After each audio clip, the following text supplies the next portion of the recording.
there! Today we're going to talk about your core. And there's a lot of hype around your core, and that's because there's good reason. Your core is your foundation. It helps to stabilize the spine, the pelvis, protect your discs, all sorts of reasons. However, I find a lot of people when they come into the clinic, they're confused exactly to what the core is and how to engage it. In fact, most of the time people are overdoing the core. So there's actually 4 layers of your core. The abdominal muscles and the back muscles are included. So we're going to be focusing on your deepest core, the deepest layer. So this is not the 6-pack. In fact, that's not really a truly functional core. It just looks cool. We're going to be focusing on a muscle known as the transverse abdominis, which is the deepest layer, and your obliques, as well as some of your back stabilizing muscles. But first, we're going to start with your breath. Now, if anything doesn't feel good, and throughout the video, I'll be saying if you have pain with this or you're unable to do this, please check the modification video. So there will be another video which you can watch with modifications on the mat, and if you have a yoga wall, on how to use your wall.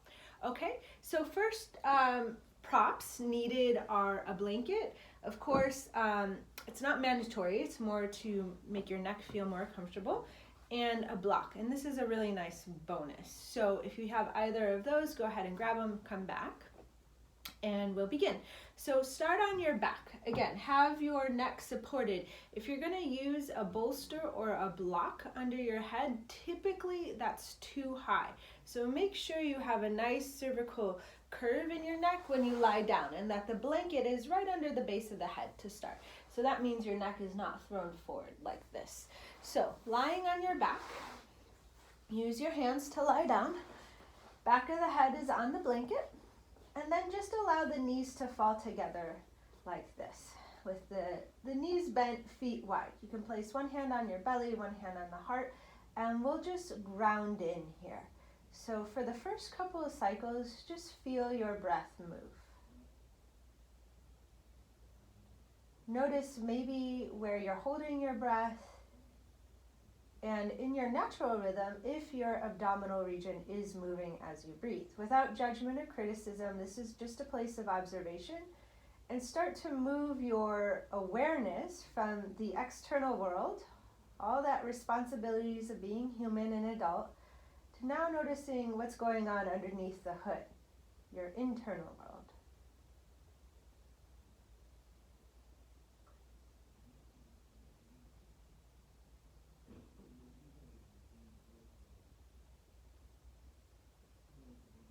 As you inhale, just gradually allow the breath to deepen and increase.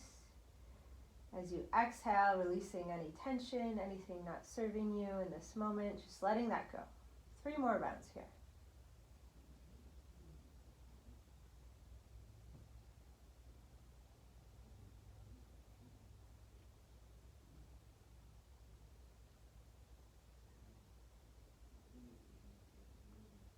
Your next inhale, direct your awareness to your belly. Allow it to expand with each inhalation breath, so you actually feel it move towards the ceiling. Then as you exhale, gently draw the navel towards the spine. This is actually using your core. Inhale, release, belly button towards ceiling. Exhale, belly button towards spine. And just practice that a few times, feeling your belly move, your core start to engage without forcing. It's just a very natural, slight engagement as you exhale. And that helps to propel out any remaining air. And then as you inhale, you feel the belly expand. This is called belly breathing. And it's actually, your deep core is used as an accessory muscle for your breath in this instance. Then from there, staying how you are, we're going to determine the status of your low back. The lumbar spine, the low back, should have a natural curve.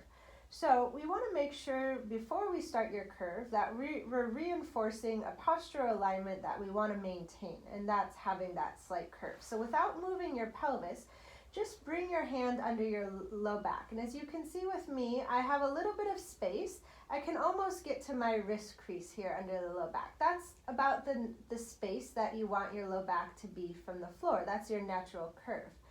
So if you have a lot of space, meaning you can get your whole forearm under, or you have no space, rock your pelvis front and back till you have just a little bit of space to bring your hand underneath. Now we're going to start to engage your core.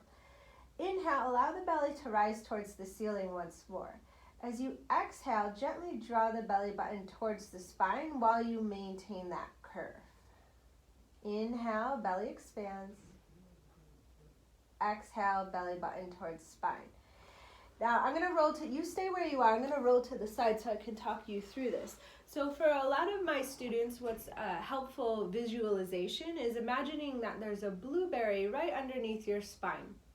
And as you know, blueberries are very tender and vulnerable. So you don't want to smush the blueberry as you draw the belly button towards the spine. So you don't want to flatten your low back towards the ground.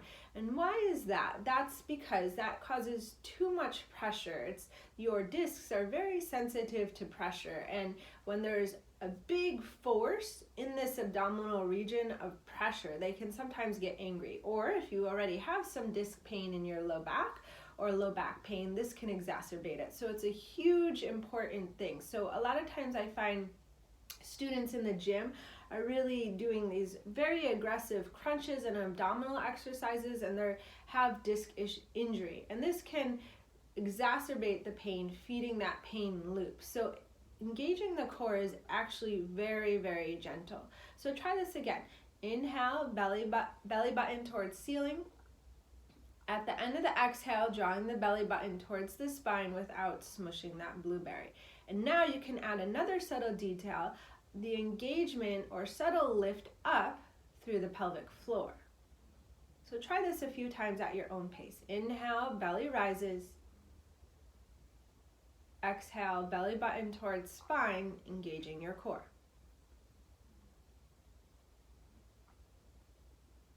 If you have any questions on this, you can always add a comment or send me a message and we'll go over it during the Q&A. The next step is to now engage your core while you breathe. So continue laying on your back. Next, exhale, draw the belly button towards the spine and keep it there. Keep the core engaged, but now start to breathe. And you'll notice that the breath won't expand as fully, your belly won't inflate as much.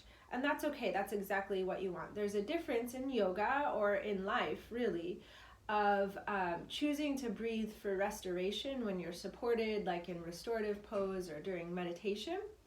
And then there's core engagement, like if you're gonna go to a yoga practice, a vinyasa flow, or strength train at the gym, or you know you need to pick up your child off the ground, or you're in a CrossFit activity, even going to golf, you want to bring this subtle core engagement into all these type of activities. And in the beginning, it's very annoying and it takes a lot of constant reminders to get that core to fire more on its own, more intuitively, unconsciously. This video will help to retrain your body to start to engage the core through various movements. And also, it'll strengthen both the deep abdominal muscles as well as the back muscles. So we're going to continue this core activation throughout the rest of the video now with your breathing patterns. Okay, got it? Let's release. Try one more time. Inhale, belly expands. Exhale, belly button towards spine. Maintain the core. Very good. So now we're going to progress on more from that. You have an option of keeping that blanket underneath your head, or you can lie with your back of the head on the ground, whatever is more comfortable for you. So now we're going to retrain the body on how to keep the core engaged while having an alternating leg movement.